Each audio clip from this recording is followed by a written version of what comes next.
Another day, another debate on the government's climate policy and carbon tax carve-outs. The NDP added to the pile today with a vote on their motion to remove GST from home heating permanently. It went down to defeat. New Democrats also this week voted with the Tories on that party's motion to expand the carbon tax carve-out to all forms of home heating, not just oil. And then Parliament's budget watchdog delivered the final punch with his report concluding Canada is not set to meet 2030 emissions targets under the government's current climate plan. Let's bring back the front bench, to talk about that. Elliott Hughes, Gary Marr, Anne McGrath, and Rob Benzie. Anne and I were just talking about the NDP motion, and you said the Prime Minister by accident voted with the NDP. What do we take from that? Yeah. It was a very alliterative day in the House of Commons today. Everything was just very, all of the alliteration was there for sure. The NDP's position has been pretty consistent for a very long time that the GST on home heating is a bad idea and that we should be getting rid of it.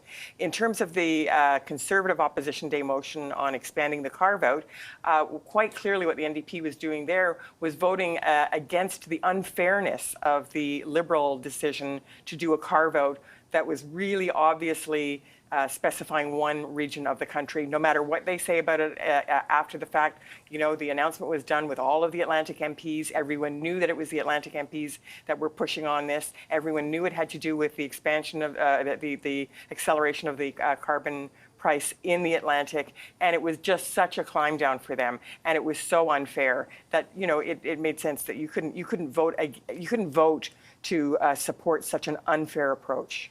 Elliott, the government comes to you and says, how do we get out from under this, right? All of what Anne just laid out is being kind of drilled at them day in and day out. And then as I phrase it in the introduction, the final gut punch is that the climate watchdog for Parliament comes out with a report saying, hey, all that stuff that you're fighting over, it's not even at this point going to get you to the targets that you've set out, which I think, at least as you heard from that debate, further brings into question their credibility on the file. What's your best advice to them about how they can get out from under that?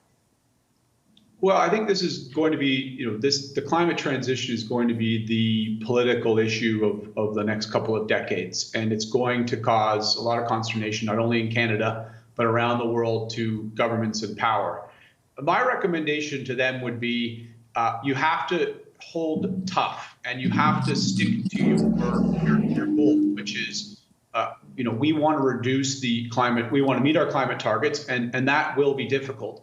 And in the early going, we are making some positive move in that way. But these climate targets are ambitious. They are tough, but you need to stick to it. And you need to try and make people understand that it is going to be difficult.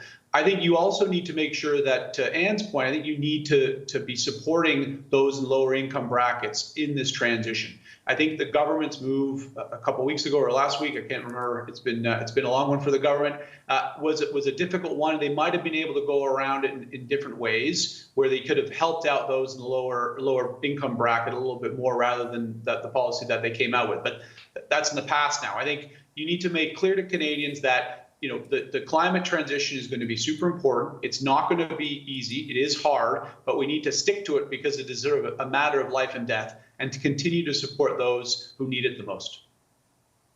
So far, I guess how that's encapsulated by what the government is saying, Gary, is they are responding in recent days by saying, at least we're doing something. You may criticize it, but we're doing something. The Conservatives don't have a plan at all. Do you think that's an effective line of defense? I actually don't think so. And just whether it's another gut punch or an uppercut or a cross, there's a couple of other things that happened this week. And one was that in the Senate, a bill was passed that creates an exemption for farm heating from the carbon tax. That's one piece. And then secondly, the Council of the Federation was meeting for 2 days of meetings in Halifax. Premier Houston from Nova Scotia is the chair of that.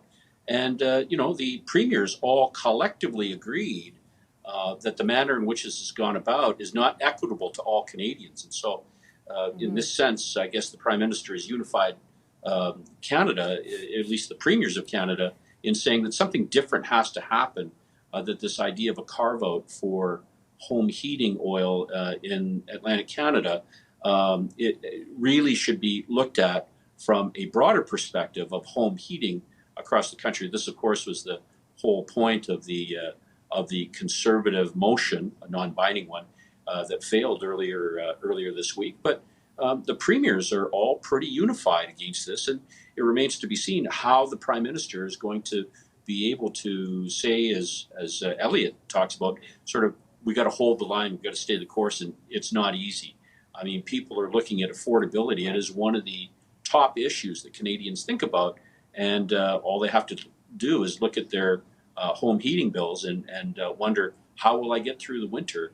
So, as Elliott says, maybe there's other solutions to helping those that need the help the most. But I think that the Prime Minister is going to have to come up with a better solution than simply saying, let's hold the course, and this is hard to do. Well, that's the big political question. And last word to you on that, Rob. I've got about a minute left. Do you anticipate the government and the Prime Minister specifically will be forced off of that? I think there's going to be more carve-outs. I think it's really rich when you hear Stephen Guilbeault, the Environment Minister, and the Prime Minister himself saying no more carve-outs. I mean, once you've carved out one thing, and it's still, people say, well, it's 97% intact, the carbon pricing regime. Well, maybe if it's 93% intact, that'll help them politically. I mean, Vassy, you were down at the COF meeting in Halifax.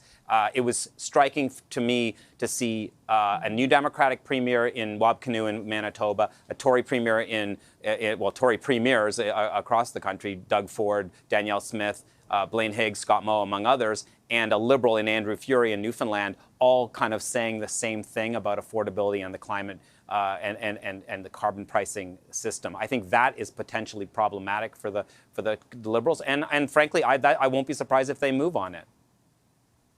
Yeah, they even used the word unanimous in the communique. Haven't seen that one in a while out of the Premier's meeting. I'll leave it there. Thank you so much to our front bench this evening. Real pleasure. Elliott Hughes, Gary Marr, Anne McGrath, and Rob Ben.